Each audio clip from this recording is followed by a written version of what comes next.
Hello mga kaaswang, it's been a while na di ako nakapag-vlog ng dahil busy. Samahan niyo ako today gumala sa Munich City. And of course may rin ako na Filipina na friend. By the way 30 minutes away pala ako sa city, magkikita na lang kami ng friend ko sa favorite Thai restaurant namin. Si Shang pala ang pangalan ng friend ko at nursing student dito sa Germany.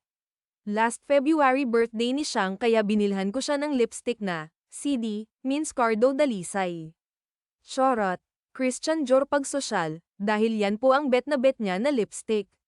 Para pag may training siya sa ospital, lipstick palang palong-palo na, agad-agad mas starstruck ang mga pasyente. Oh diba? Sabi ko kay Shang try niya ang lipstick, o ayan tinry niya rin agad-agad. Mukhang satisfied client naman siya, charot. Pagkatapos mag-lipstick ni Shang ready na siya magrampa sa syudad ng München.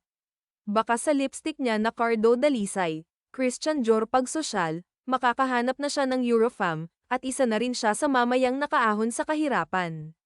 Charot. After namin kumain nag-decide kami na maglakad-lakad, nang dahil sobrang busog kami para matunawan at para magpa-cute sa mga Eurofam. Charot. Sobrang daming tao sa city ng München basta weekend. Apakagandang city pero isa naman sa napakamahal na syudad dito sa Germany. Actually di namin alam ni Shang kung ano ang uunahin namin, maghahanap ba ng Eurofam or mag-window shopping. Until nag-decide kami na mamaya na lang kami siguro maghahanap ng Eurofam kasi early pa naman so nag-window shopping na lang muna kami. Imbis na magpa-cute sana kami sa mga Eurofam, natagalan kami dito sa isang sports shop, lahat kasi bagsak presyo, nang dahil mag-close na ang store na ito, kaya bagsak presyo lahat ng items.